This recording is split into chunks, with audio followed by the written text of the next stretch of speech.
Hi, it's Kathy, dietitian at Highland Primary Care, and the presentation you're about to watch is Stressing Well, and I hope that you find something that will help you in your health journey. Take care. What is the Highland Primary Care Network? The Highland Primary Care Network is a group of healthcare professionals whose aim is to support the doctors from Airdrie out to Didsbury. So if you doctor from Airdrie out to Didsbury, then your doctor has a nurse and social worker attached. And all throughout this pandemic, you have access to your nurse and your social worker by phone visit, and all you need to do is contact your medical home or doctor's office. We do have a number of other healthcare professionals associated with the Highland Primary Care Network. So our exercise specialist or kinesiologist, myself, the dietitian, and our pharmacist, as well as having a number of specialty clinics that normally run out of the Highland Primary Care Network. This class is one of many in the Health Improvement Program, and the Health Improvement Program is designed to help you uncover the healthiest version of yourself. And it is a series of classes, and we're working really hard to get them all available virtually and out to you as soon as possible. Today, a little bit about raising awareness and just talking about why we might want to manage our stress. We'll discuss a little bit about what stress is, maybe do some reflection on when we have stress and how we experience it.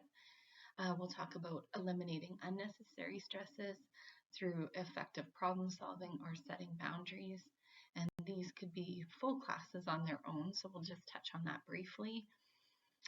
We will discuss mindfulness or paying attention on purpose to our thinking and staying in the present. And we'll end with some strategies to help cope with stress. So things that help build our resilience and make us more resilient to stress. And the last thing we'll touch on is social support.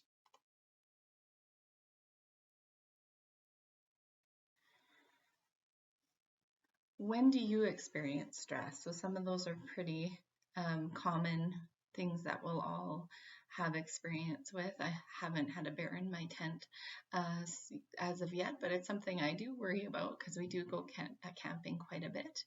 But having arguments, people in class will frequently say driving in Alberta is particularly stressful for them. The bottom picture on the right there could be work stresses, or in the current situation, people trying to work from home and juggle the multiple of things that are going on. So lots of reasons that we might experience stress, especially now in this period of time. And what happens in your body? What are some signs that you're feeling stressed out? Typically, when people are in class, they say things like, I find myself snapping. Usually there are some indications that we're getting stressed, where the stress is getting out of balance before a complete snapping, but we just don't tune into them. So maybe you're holding your shoulders too high and you start to get a pain in your shoulders or in your neck, which could lead to a headache. This could all be parts of stress, but definitely being more irritable or just feeling apathetic. These are all some other indications. So just kind of take a minute and think about what you might be experiencing in your mind and in your body. Think about what happens with your emotions and your behaviors, and these are all tied together, and they often impact each other, and it's a bit of a cycle. So take a look at the slide, see if any of them kind of seem like things that happen for you, just because the more we bring some awareness to our habits, sometimes it helps us to change them. And the earlier we recognize signs that things are becoming out of balance, the better we are to address them earlier before they've gotten into something that's a little bit harder to tackle. I always find it's really helpful to know just a little bit about how our brain and nervous system work so that we can talk ourselves through some of the stress response and even normalize it a little bit. And sometimes just, like I said, knowing our habits and bringing our awareness to our habits can help us change our response. And that really can give us a lot of power over a situation. So this is how I like to talk about the brain. I don't like to get into too heavy science, but it's interesting to know the amygdala is a little acorn shaped part of the brain. It is our most primitive brain. So it was there from the early days of our brain. Unfortunately, it is the default when we're in times of stress. So that amygdala is involved, and it's amazing if you were in a life-threatening situation, and this might be where we hear these extraordinary stories of a mom being able to lift a car off of a child or something, just all the stress hormones that come into play. The amygdala is quite amazing for that.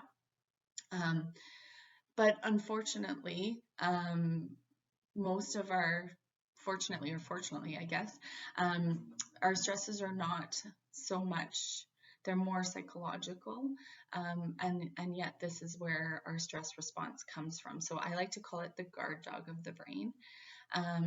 Sometimes when I find myself in a stress response, I'll be like, I'll tell myself, oh, that's my guard dog is on full alert right now. Unfortunately, it's not the place where we think our best, where we problem solve the best. It's really just that primitive reaction. What we like to engage when we're in a problem is the wise old owl of the brain, or the frontal cortex.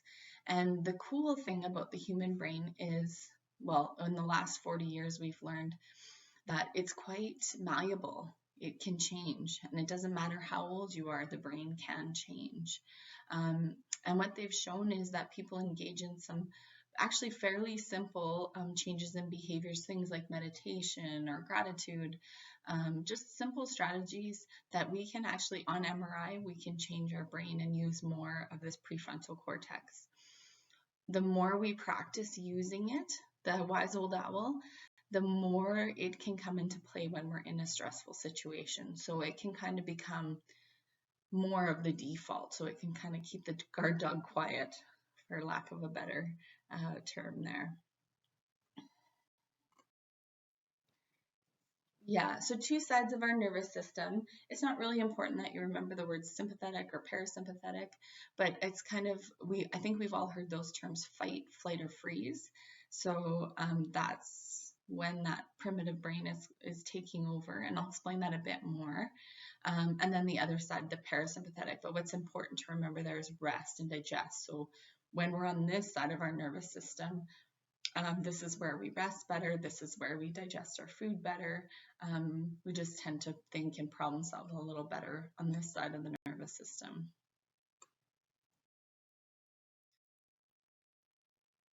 So typically when we think about the stress response, and I'm just going to talk about things very simply because there's a lot of things going on, but when I think about the stress response, what the body really wants to do, it's thinking that it's responding to a primitive threat. So a primitive threat would have been, I got to get out of here. This thing was going to eat me. And what the body wants to do is send nutrition or energy to the big muscles. So what it does is, think of your blood vessels like a garden hose, and that water in a garden hose. And when you squeeze them tight, the pressure goes up. So that would get more blood to your big muscles.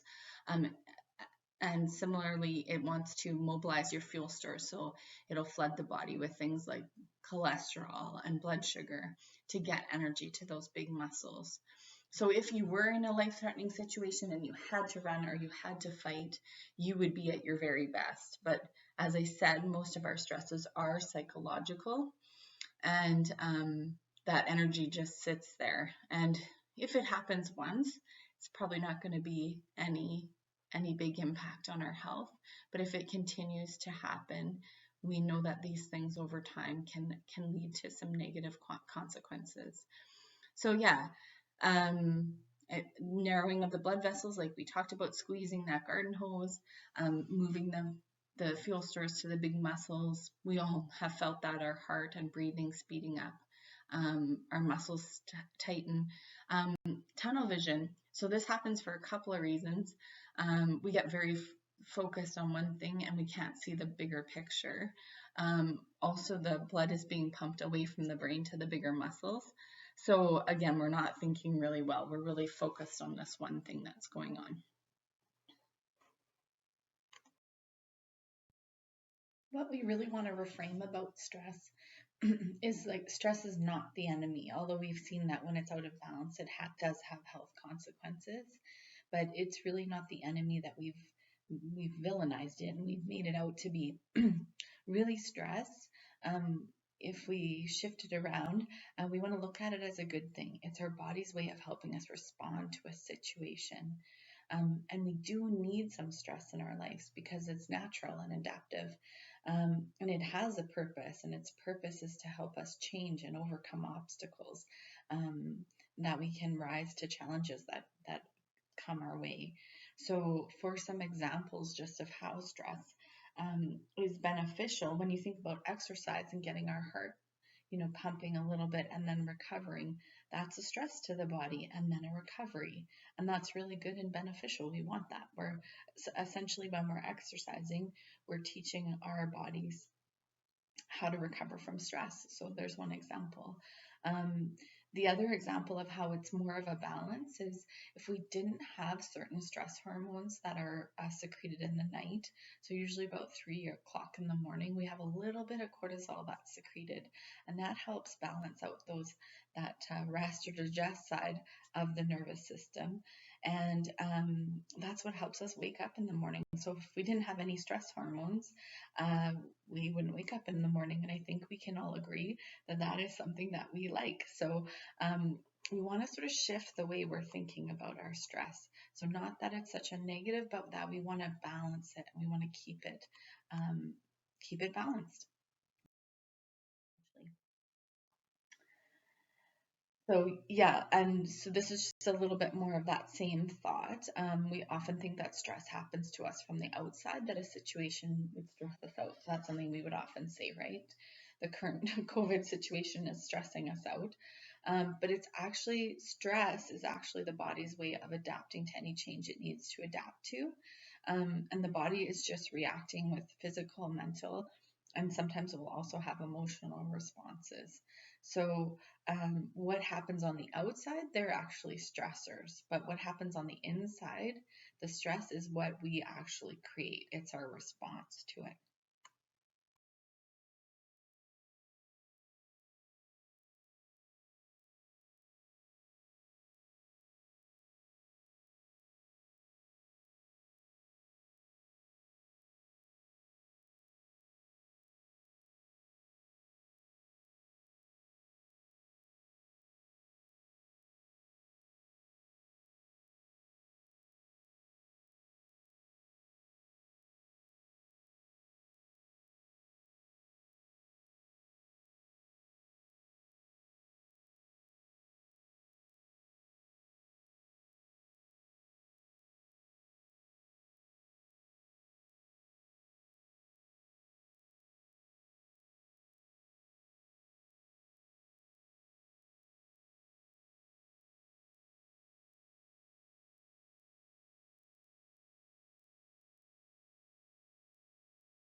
And this is often the way it goes, that we have multiple stressful events. We don't just have one car accident and then we recover. A car accident could mean financial, it has some financial implications to your insurance. and that could make an already tight money situation even tighter. Perhaps you don't sleep well because of that, and then you have an argument with your partner, and then inevitably, when the kids sense stress in the house, they tend to act up as well. And there could also be work stress factoring in.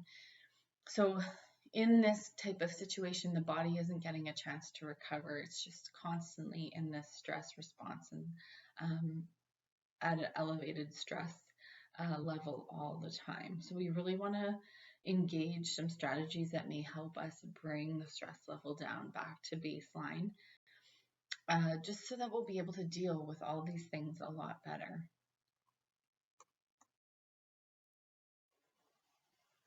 And we did speak to this already. While we don't like to villainize or demonize stress anymore, we do like people to know why it's important to look at it. And we know that people who live with a high level of stress for a long time, they get sicker more often. They catch, and again, this can be adding to the stress that's going on for them. And we mentioned, when the blood vessels get squeezed. So if that happens over time, we can end up with some concerns over high blood pressure. I talked about the fuel stores moving along. So if that happens over time, we can end up with high cholesterol and high blood sugar. High sugar in the blood for an extended time could lead to prediabetes and diabetes. So the other thing is that bodies under stress tend to store calories. So the body tends to say, I don't know when there's going to be a threat again. I'm going to hang on to these calories unless he or she needs to respond to it again, needs to run again. That's not always the case. There's definitely some folks who don't eat at all and then they lose weight, but typically bodies tend to, even if we're not eating enough calories, even if our calories in are less than our calories going out, the bodies tend to just be very conservative and hang on to that extra, any calories we're taking in. So yes, if you take anything away from this presentation today, it's that it's more about balance. We want to balance out both sides of the nervous system. We actually need both of them, and they're both beneficial, but we want to think about just keeping it in balance. Yeah, and I spoke quickly to recovery after stress, but we like our energy levels return to normal, our heart rate and breathing slows down, our muscles can relax, blood can get pumped back to the brain again, and we can start to use the wiser part of the brain, or you can think about that wise old owl. And I don't know if you've ever had this situation where you're very stressed out about something, and I hear people say this all the time, like, it's so busy at work, I can't take a break. But I know that when people get in that situation, they get in problems they can't solve. The research would say if we just took a break, often solutions will present themselves. The brain will work a lot better if we just take a break and put it down for a little bit. We get that tunnel vision going on, like we talked about in the fight or flight, and we just can't see our way to solve our problems. Yeah, so the rest and digest, as we spoke of, this is where we digest and repair. The blood vessels will get wider again, so the blood pressure can come down. We think of starting to warm up as well. So when we're stressed, we're a little colder. Typically, not always the case. Some people just run a little warmer or colder, but if the blood vessels are wider, then typically the skin will start to get warmer. So starting to think about just using that stress response to help us reach our goals, even noticing when we're starting to get stressed or elevated, realizing or being able to think through, well, this is my body's natural response to this problem. As you dialogue this a little bit more with yourself, it can really help eliminate that quote unquote dirty pain. We can just deal with what's right in front of us. So I'm so sad about this new format that we are using, that I'm not able to show you this Mike Evans video. It is a little on the longer side. It's longer than most of the videos we show in class. I believe it's about 13 minutes, but I really, really like it, and I hope we'll include the link at the end, and I hope that you'll watch it right after you watch this, or maybe even take a break and watch it now. It's very good, and he says a whole lot in that 13 minutes. So most of what I'm going to talk about for the next little bit is just pulling out some great points that he makes in that video and expanding on them a little.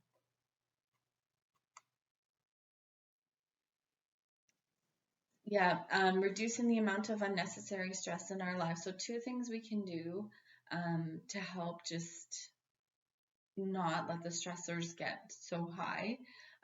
Thinking about effective problem solving and setting boundaries. So what I do find is a really common thing that humans do, our human nature. When we get some problems, I always get the picture of spinning our wheels. We're spinning our wheels and spinning our wheels, and we're worrying about things. And what if this and what if that? But we're not actually doing anything about any of the problems.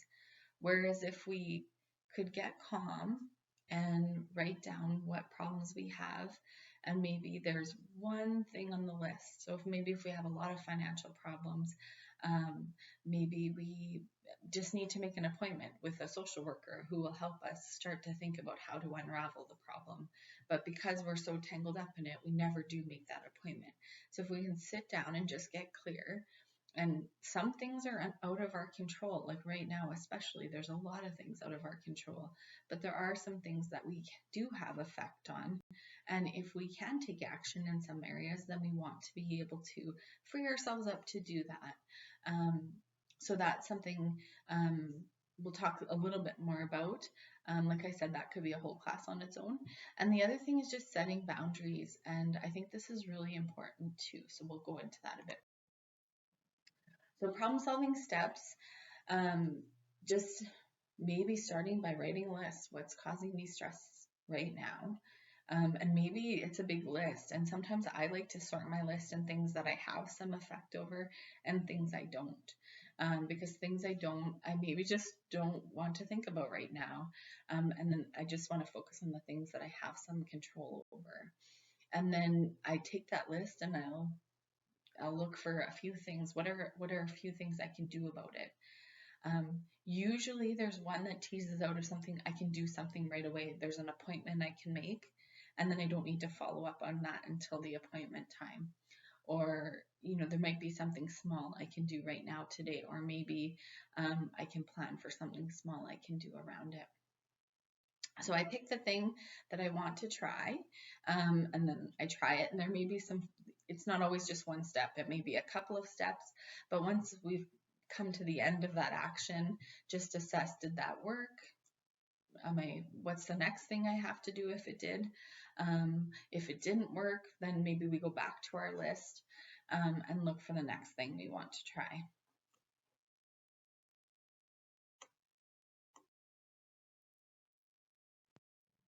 I do believe setting boundaries is an area where lots of people struggle, and we take on too much, and then we end up feeling resentful about all that we've taken on. And it can create a lot of bad feelings. And Brene Brown, actually, it's not this quote, but she has a great quote about setting a boundary. So she'll say, you've set a good boundary when you're living in a place that's authentic. So you feel like you're being true to yourself. And you can make the kindest assumptions about others. And that was when I heard that quote, that was a big aha moment for me.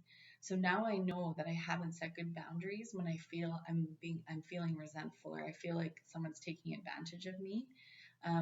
What I need to do is remember that I have responsibility in that. I have a responsibility to set a boundary and not let somebody cross it. So just something to think about. Again, I do think this could be a whole course on its own. But we just started to bring awareness to our habits, and maybe where we're introducing stress into our lives, where we could set some limits and boundaries. And then there's maybe not so many stressors coming in to deal with.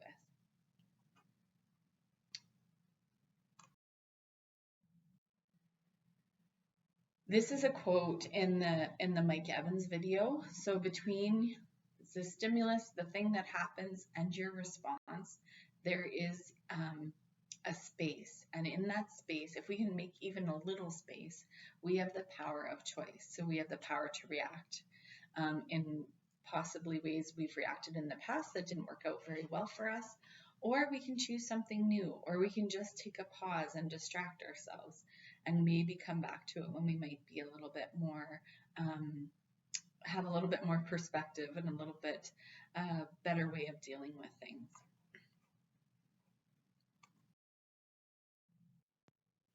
I really also like this quote too by William James, and he says the greatest weapon against our stress is the ability to choose one thought over another. This doesn't always come easy. It requires the ability to almost stand outside of ourselves and look in, observe our thoughts a little bit, and just not follow them around, which is difficult because it's not something we're taught to do. Often, and especially in days like this, we almost feel like we're in survival mode, and we don't get that chance to get a bit of perspective.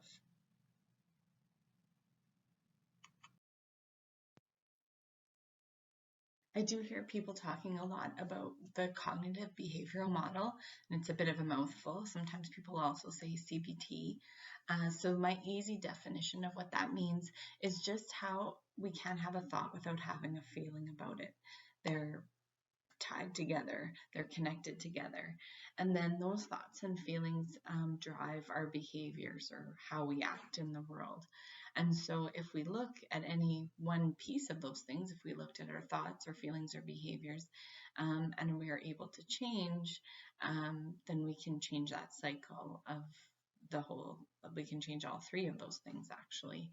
And lots of the cognitive behavioral model will look at our thoughts or our thinking and just give us strategies around how to be aware of our thoughts and our thinking, and then just being able to look at them with some perspective.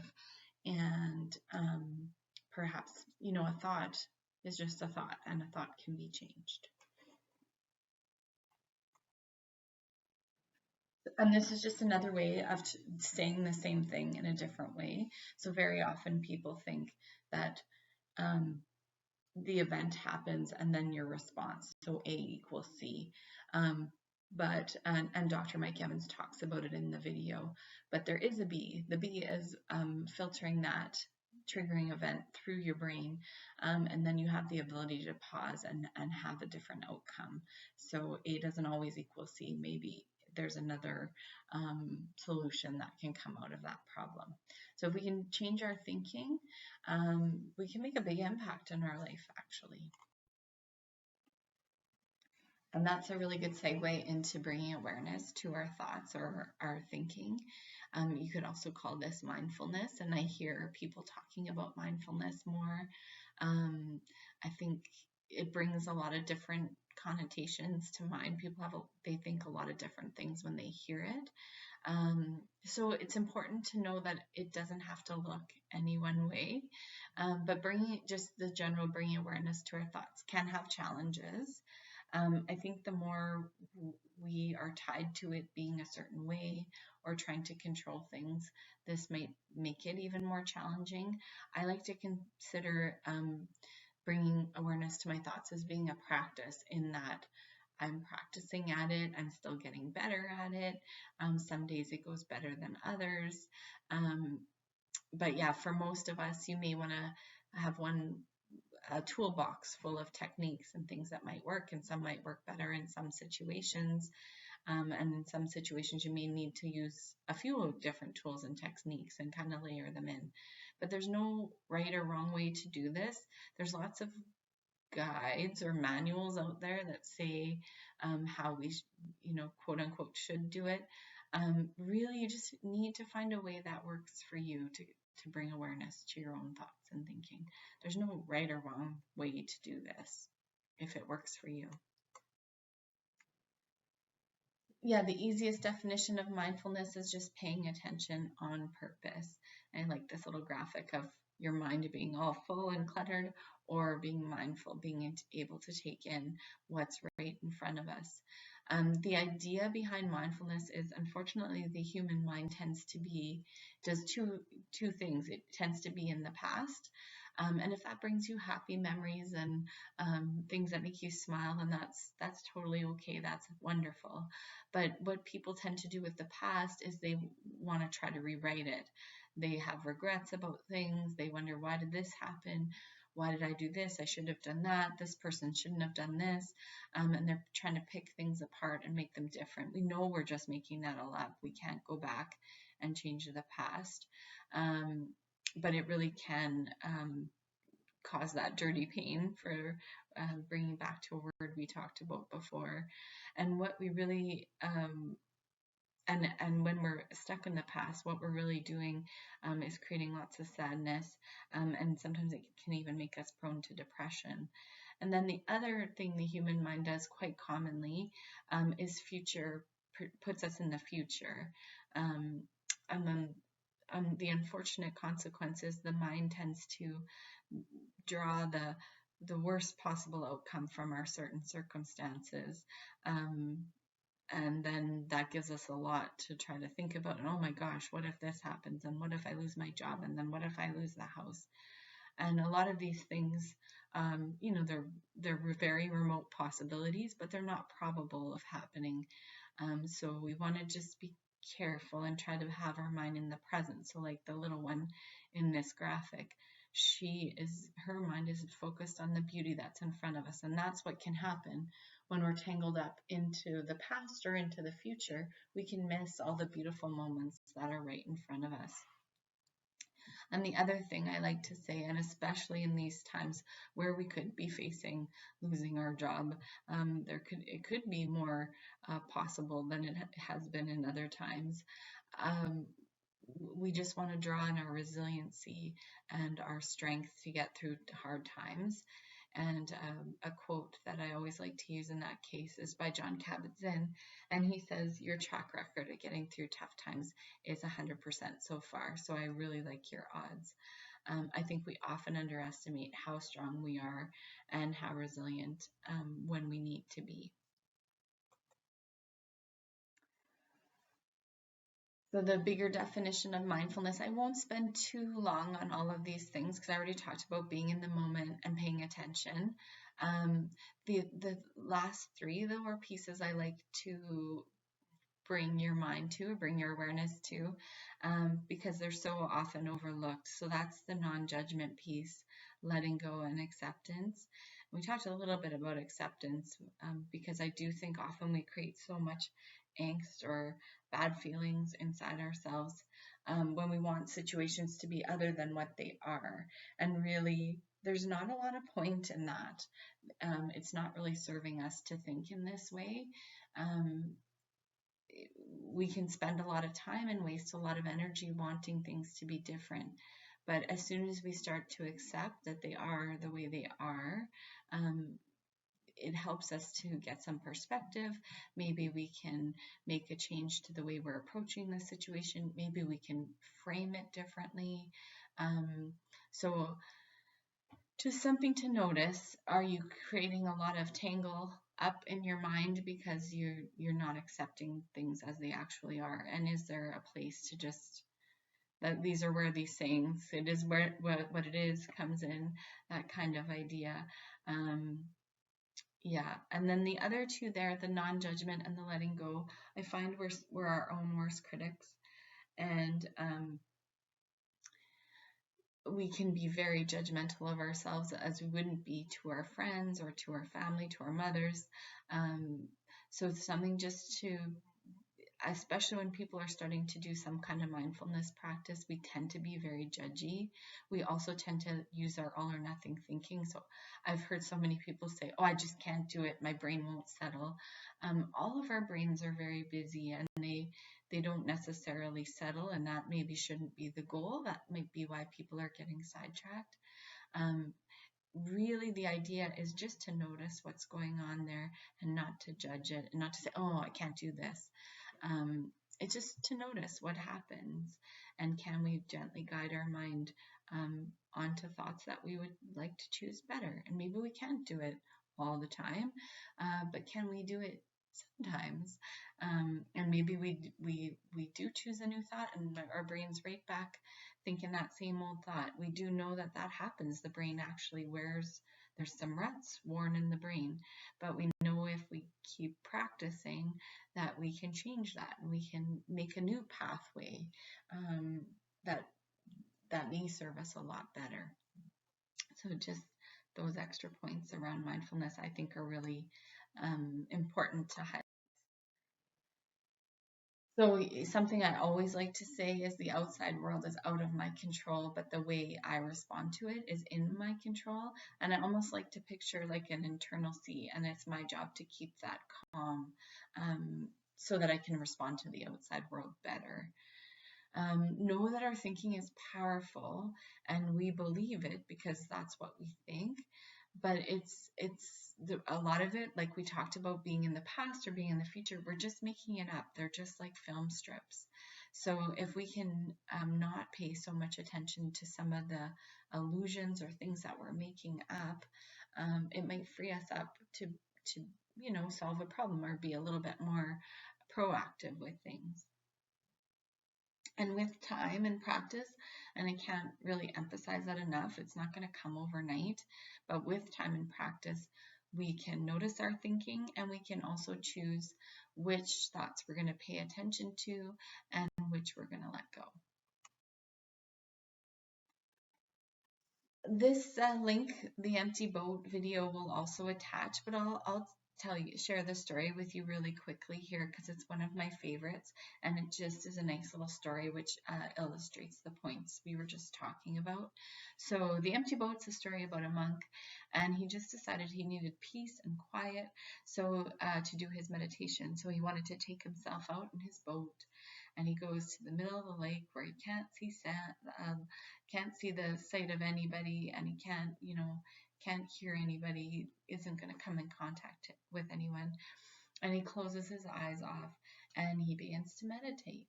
And who knows how long he's sitting there, but at some point he feels a bump. Something has hit his boat.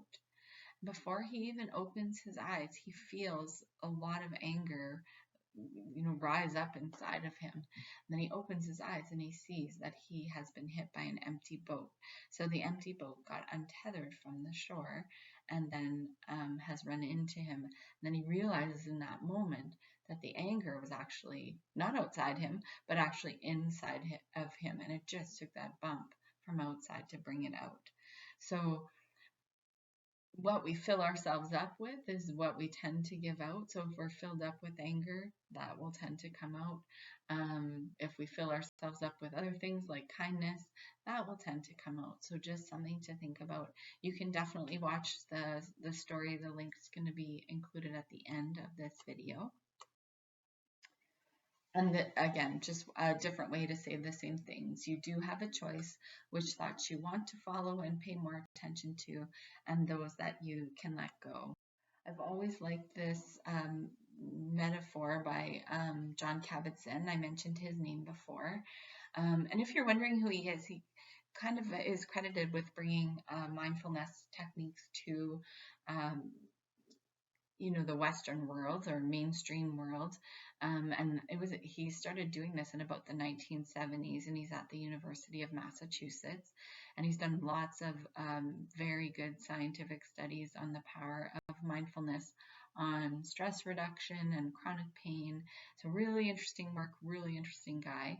But he'll talk about the mind as being the clear blue sky and your thoughts just being the clouds that come in. So maybe the cloud is white and fluffy and you choose to follow it. Maybe the cloud is really dark and gray and huge and taken over. And maybe you choose not to follow it. You just let it go out of your frame of reference. I always like to add in this little story that you are not the blue sky and you're not the clouds. You're the sun, and you're whole and unbroken. And I think that's really important to remember because the sun is always there. Just sometimes the cloud gets in the way and we need to sort through it, or maybe not so much sort through it as where we pay our attention to. So one strategy to bring awareness to our thoughts or our thinking is just taking an internal temperature check. Um, or seeing what the weather patterns like. I've heard that used a number of times. Just seeing how am I doing right now today. This is a great thing to do in the morning. I find that human nature is so funny. We get in the practice of before we're even opening our eyes, we are dreading parts of our day. Oh no, I have this to do today and this and this and this. We're making our to-do list. And we can miss some really nice things like maybe the chirping of the birds or things that are going on at home. Um, and it's just, it also, when we start to think about the things we don't like to do right off the bat, we can be setting, a bad example for the day, a bad intention for the day, rather than thinking about the parts we're really going to enjoy. So this can be a really great thing to do first thing in the morning, and then maybe we get in the habit of doing it a couple times a day, maybe before you have lunch or certain times of the day where you just check in and you see where your mind's at, and you can check to see if your mind is, is it in the blue sky or is it in the clouds somewhere? Yeah, and this is just something I say all the time in many classes. It's good to get in the habit of noticing our thinking, but at the same time being aware that we are just making it all up. And I really do like this quote about it. A thought is just a thought and it can be changed. I do think we too often, as I mentioned, we think a thought and we believe it's true because we thought it.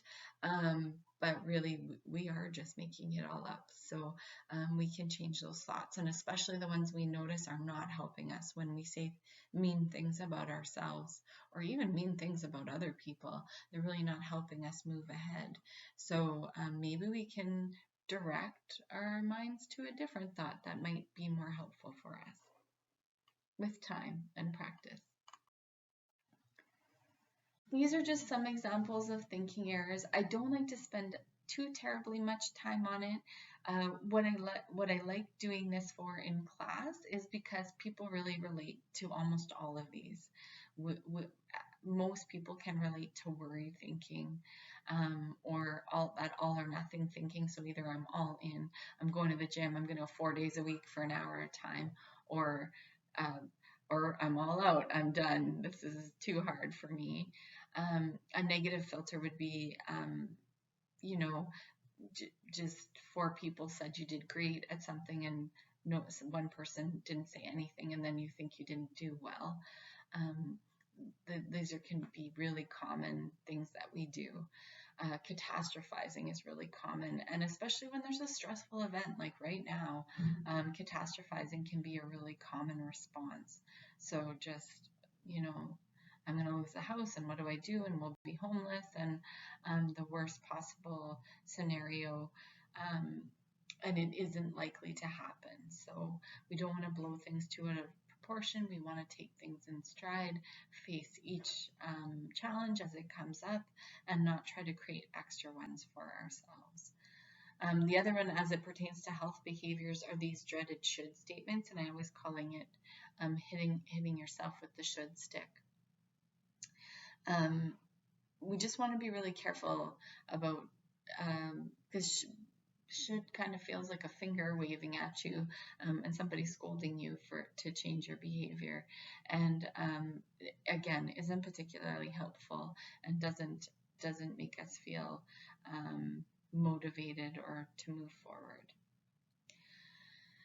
So Dr. Mike Evans does a great job of explaining feelings of control over a situation. So if we feel externally controlled, it really gives us a powerless feeling. But I like to reframe that by what I had mentioned before, that all things outside, what happens in the outside world is out of my control, but I do have a lot of control over the way I respond to them and the way I either help myself forward or hurt myself with, how the emotions and feelings and behaviors, I have control over all those things.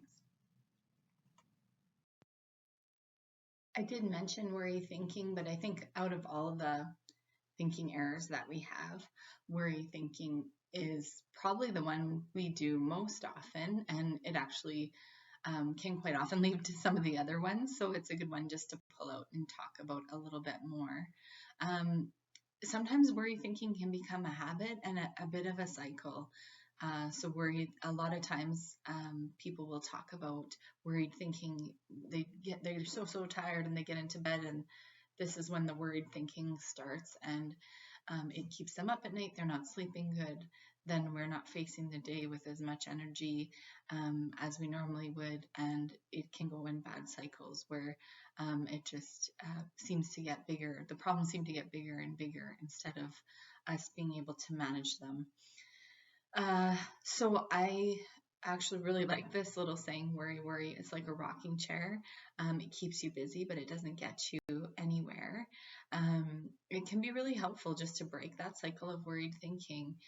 Just anywhere that we can have a space or a pause, and then we can choose a different thought.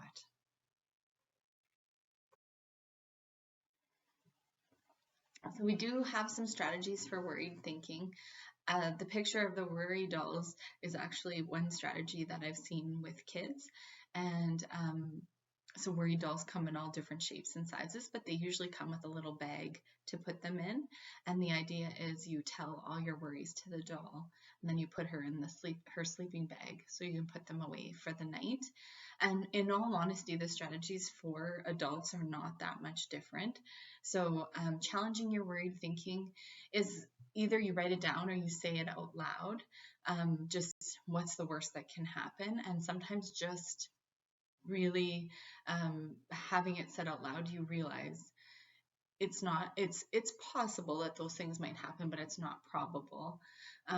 The worry box is similar to the dolls, where you just write your worries down and put them away. The worry journal is not dissimilar. Perhaps just writing down what those worries are and then being able to have the perspective of being able to see them. You might notice that there are some that are just not very likely to happen at all. And this one might sound a little funny, actually scheduling a time to worry, but I do think often when we start worrying and we just try to push it away, sometimes it can just get bigger.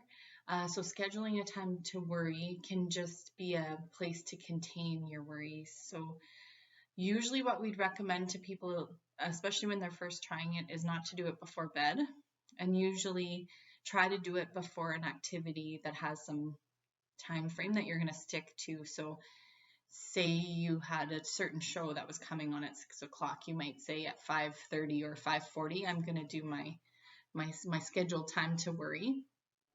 And then you could get it all out on paper, and then at 6 o'clock you're done with that, and hopefully you can move on to the next thing. And then when worries do come up for you, you can say, well, I have my scheduled time to worry about that tomorrow. So it's trying to contain it so that it doesn't it doesn't interrupt your life.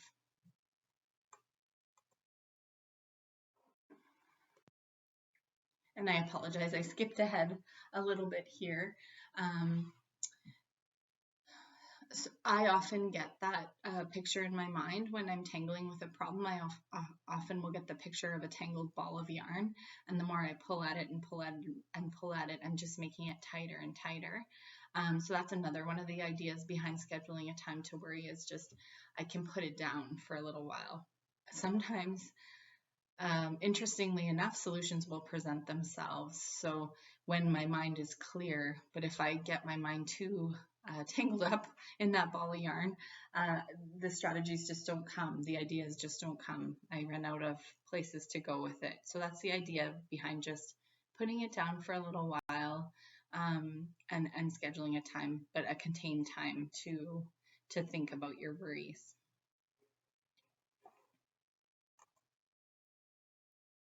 And I mentioned all or nothing thinking too. It's human nature, I would say, to be all or nothing thinkers. But what we know about human behavior is we're amazing. We can do anything for a short time, but we have trouble sticking with it is the problem. So we really want to pick small changes that we can live with for a lifetime, and also be a little bit flexible with our thinking around any changes, because any change is really hard. And what I like to draw to mind to people when I talk about this, because people will often say, well, it seems so small, it doesn't feel like I'm doing anything. So I just like to bring to mind water. And water with a current, it's very soft and yielding. It flows around. If there's rocks or debris in the way, it moves around it. Over time, though, that water has the power to change whole landscapes. So that's kind of the idea we want to get at, is just small changes that you can stick with, that aren't too difficult or too hard, and but that we can stick with them, and then over time we will have big change.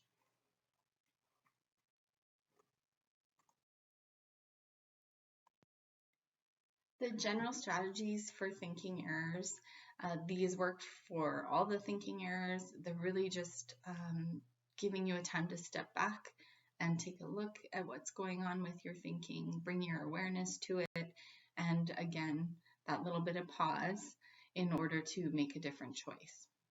So we'll talk about stop, we'll talk about reframing, problem solving, and distraction. Stop. I'm a kind of a visual person, so when I notice my thoughts are running away with me, I actually can picture a stop sign sometimes. And STOP is just an acronym. It stands for, the S stands for stop, the T stands for take a step back, the O stands for observe, and the P is for perspective. Can you reframe your situation? And reframing is kind of one of those funny terms. So just in case you're not familiar with that one, and perspective can be a little different too, what I like to remind people is to almost picture yourself as if you're your own best friend, or if your own best friend was in the same situation that you're in right now. What advice would you give them? Because sometimes when we're in a problem, it's too tight and we can't see clearly. But if we were just, most of us know when our friends have troubles, we know exactly what they should do. So that's kind of the idea. It's just a little bit of perspective. It really helps to be able to see the situation better. If we can step back and see the whole picture, it can be really helpful.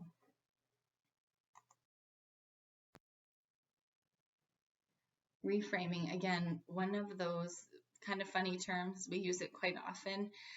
Really, in simple terms, it just means looking at things in a different way, taking a different look. A lot of times, if we were to look back in our lives, things that seemed really terrible and awful and we wouldn't have wanted them. So say breakups.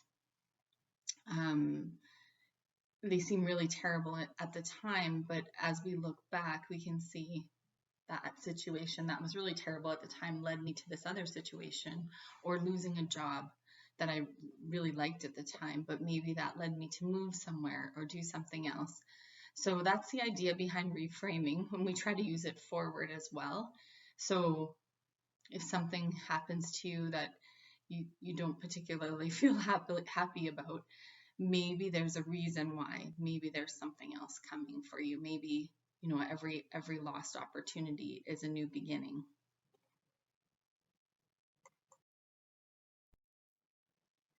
So I really like how scientists approach a problem. They come up with a theory and then they test it, and if it doesn't work, they try something else. So that Edison quote that everybody uses all the time is, I haven't failed, I've just found 10,000 ways it won't work.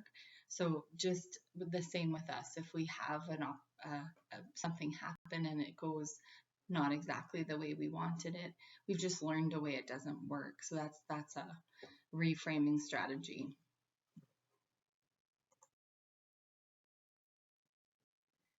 Much like the empty boat story, the story of the Chinese farmer really can, I think, is a really good example of what we're talking about here. So I'll just share it with you really quickly, but we will also include the link so that you could watch it. And there's many variations on the same story, but the gist of it goes like this. So there was a Chinese farmer, and he had his horse run away. He had a horse and it ran away. And when the townspeople found out, they said, "Oh, your horse ran away. What bad luck." And he looked at them and he said, "Good luck, bad luck. Who knows?" But a few days later, his horse came back with another wild Mustang. And the townspeople said, "Oh my gosh, what good luck." And he said, "Good luck, bad luck. Who knows?" And so the son was trying to break the Mustang, and the Mustang bucked him off and he broke his leg. And the townspeople said, "Oh, what bad luck." And he said, "Good luck, bad luck. Who knows?" And then the army came by and they were drafting all the young men to go to war. And the son couldn't go because he had this broken leg. And the townspeople said, "Oh, what bad luck." And the Chinese farmer said, "Good luck, bad luck. Who knows?" And this is just that gets at that idea of we don't know the end of the story yet. We're only just seeing this chapter. So sometimes our ability to reframe will make a big difference. And if you can think back of a situation that was very, very difficult and challenging at the time, but it led to your growth or it led you to the ability to be able to help other people, then we can kind of see that some of our current struggles may also lead us to better and bigger and better things. Distraction can actually be a really good tool. And again, we're just trying to get that pause between having something happen, the trigger, and the response. So sometimes you might have to shift your location, or sometimes you may have to shift gears to an activity, something that takes up, some people like a puzzle or coloring or Sudoku. Maybe if you're inside, get outside. Anything just to distract you for a minute so that you can get a little perspective over your situation. And we're much more likely to make a better decision in our moments if we take a second.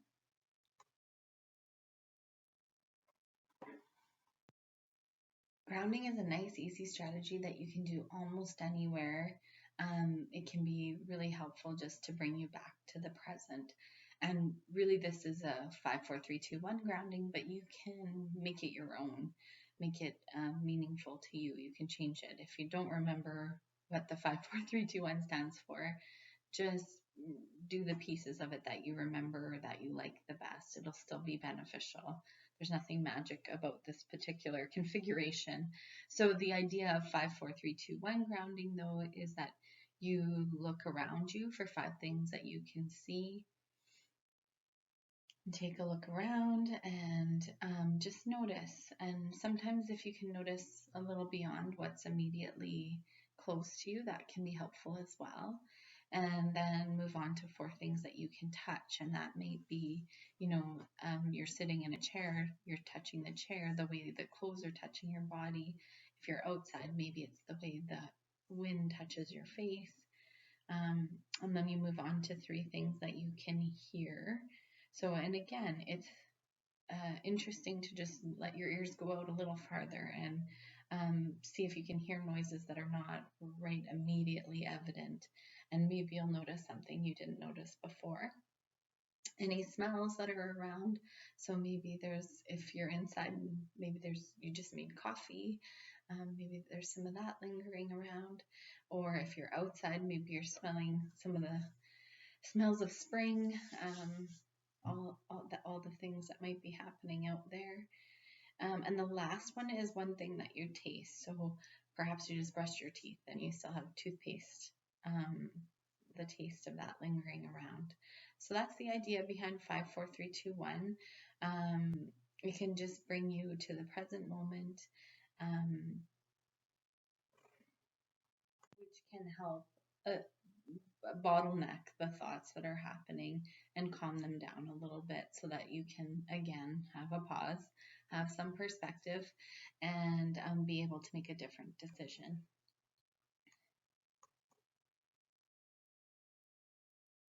What might balance look like? It's interesting just to take a second to to look at your life and what balance might look like for you.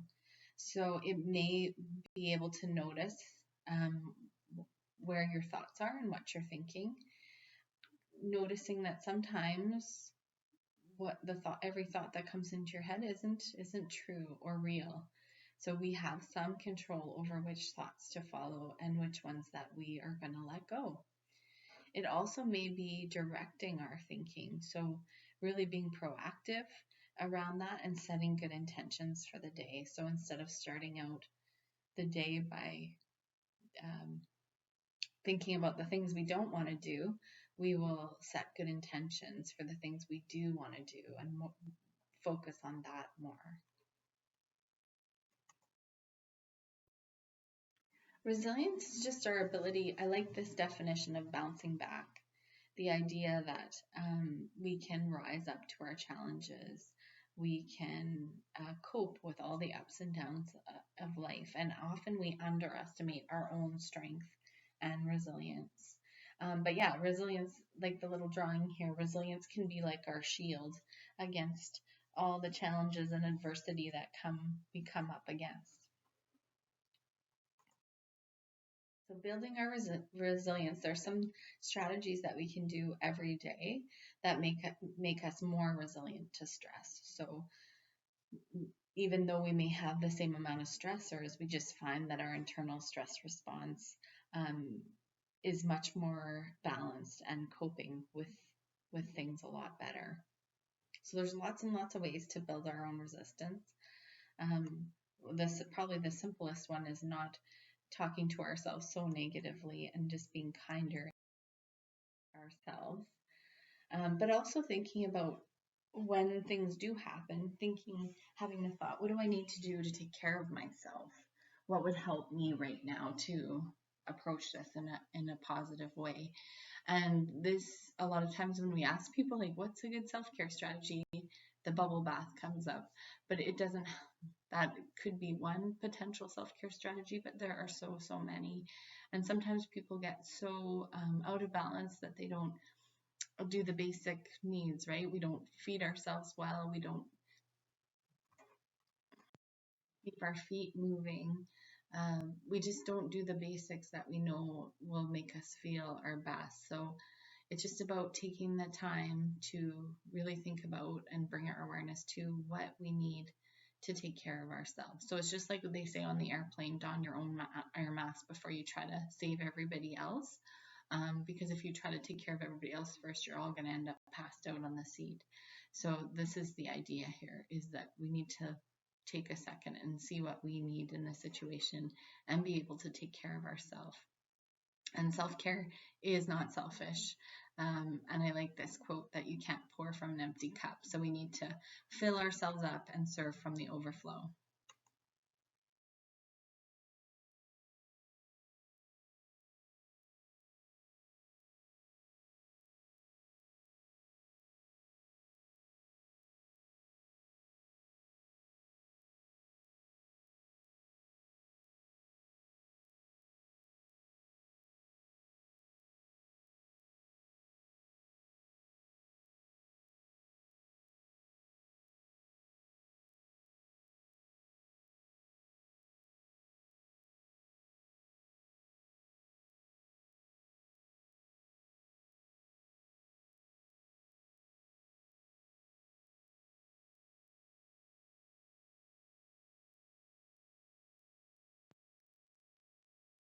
Breathing, such a great strategy and really simple, kind of like grounding. You can do it anywhere. And a lot of these strategies, even though I called them resilient strategies, they can also be used in stressful situations to help de-escalate the moment. John Kabat-Zinn, I've talked about him a few times now. He always gets a kick out of people because he runs an 8-week mindfulness-based stress reduction course. And he asked people what was the best part of it, or where did you get the most learning? And they almost always say the breathing. And he always kind of chuckles and says, everybody's been breathing their whole life, so they're experts in it actually. So it's kind of funny, but we just don't actually pay attention to our breathing very often. We're just being breathed and we don't even know what's happening there. So deep breathing or belly breathing just means that your belly's inflating. When we breathe just into our throat and our chest, if they've induced that in the lab, it can actually make people feel really anxious and nervous. So yeah, deep breathing or just getting a deeper breath into the belly. 478 breathing, I will attach a video link to that one as well, so you can actually give that one a try. Maybe we'll have some helpful links with different types of breathing that you can try. So like I said, it can be used in a stressful situation to calm the nervous system, or just on a daily basis, which will help us respond better when a stressful situation comes up. The relaxation response can be a little confusing to people sometimes, because a lot of times people will say, well, I'm not doing anything, so I'm relaxing. But the relaxation response actually requires, it's not passive. We have to take an active role in it to elicit the relaxation response. But it does cause the nervous system to work in our favor, but we do have to take an active role in it. So one strategy for eliciting the relaxation response is focusing the mind on a repetitive phrase, word, or the breath. So sometimes people pick words like love or kindness, or just focusing on the breathing can be another way to elicit the relaxation response. And then when whatever thoughts come up in the brain, we're not trying to shut them down. We're just noticing them and letting them move on through. So I will include the link to the 3-minute meditation, and it is only 3 minutes, and generally people give really good feedback about it. It's a really nice, easy one. So you can tune into that at the end and see whether or not you like it. And I also like to talk about progressive muscle relaxation. So that's just usually I like to start people at their feet, but sometimes they do start at the top and work down.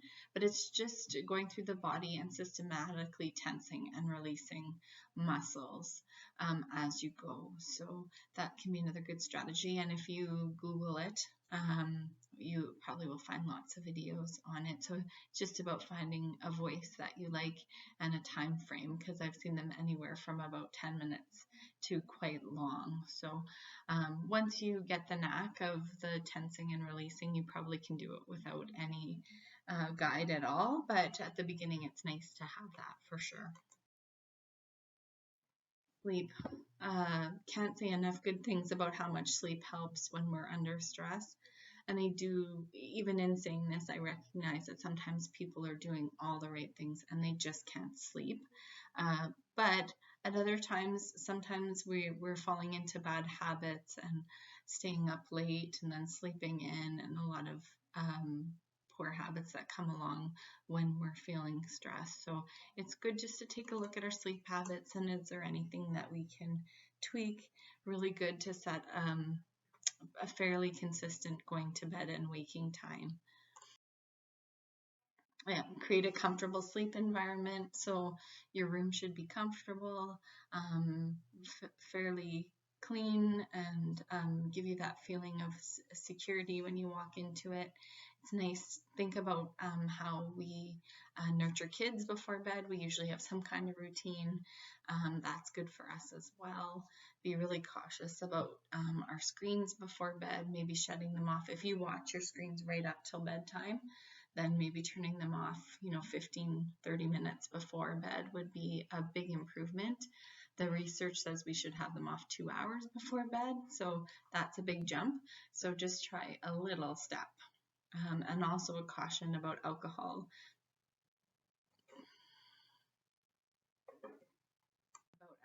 Nicotine, or caffeine before bed.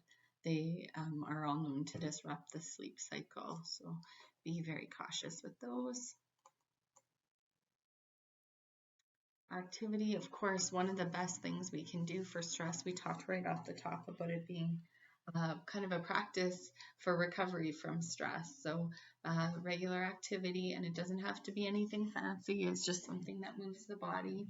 And if it's fun for you, that's a bonus. That means you'll stick with it. And if it brings a smile to your face, that has the added benefits of that piece as well.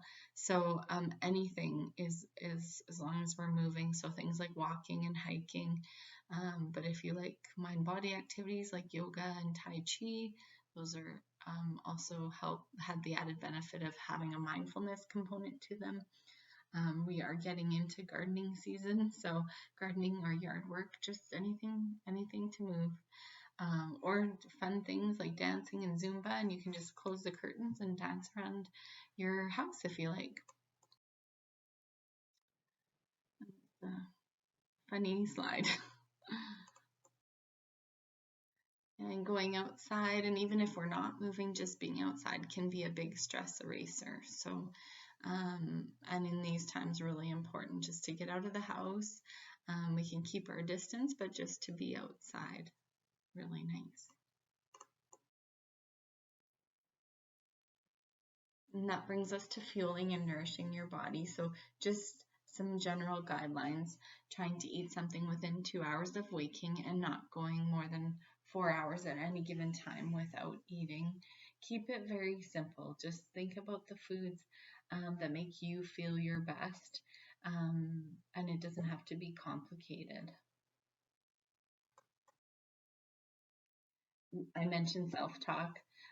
So just a reminder to be kind to ourselves. Our self-talk really does matter, and we can really talk ourselves out of a lot of things by being negative and harsh on ourselves. So you might want to make a rule, like if you wouldn't say it to a child in your home, or to your mother, or to your best friend, maybe we don't say it to ourselves.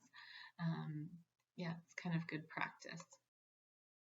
I believe focusing on good self-talk is a good segue into focusing on our strengths, because we tend to focus on what we don't like about ourselves or the things that need improving, rather than acknowledging how far we've come and how strong we are and how resilient. So it's looking back through our lives and seeing how we've risen to challenges in the past, and how we can draw on that experience to bring us forward day by day. And then gratitude, of course. If we look around us, there is so much to be grateful for. And a lot of times we can be so overwhelmed with what's happening, we are missing some of the wonderful things that are around. In our current situation with COVID, we've definitely, life has changed as we know it for sure. There's a Mr. Rogers quote that says, "Look for the helpers," and we've definitely seen them everywhere and step up. And I see people in community and in their work stepping up and pitching in and helping out.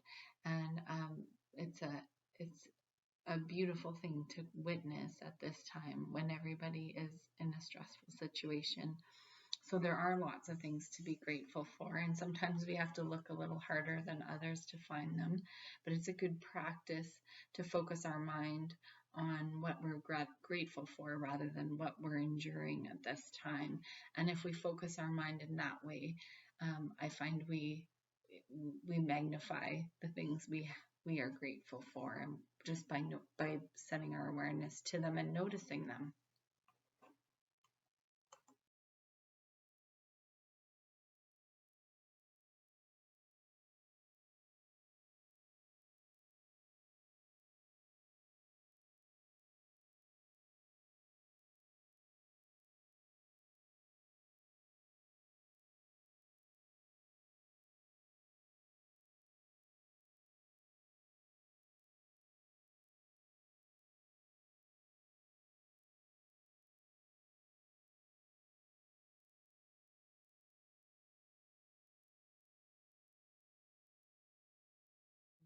It's a good evidence for how important social connections are when we're feeling vulnerable or distressed. So reach out to somebody if you need it. It's one of the reasons why I really like doing groups, and I'm really missing them right now for sure, as I've seen so many good connections through different groups and community that have really strengthened people and given them resilience. So as we end most of our classes, we'll talk about SMART goals. So if you haven't heard about SMART goals before, I know a number of different industries use them, but SMART's just an acronym. It stands for specific, measurable, achievable, realistic, and timely. And so you might want to make a really realistic goal. Perhaps mindfulness was something you took away from this presentation that you thought might be a good practice for you.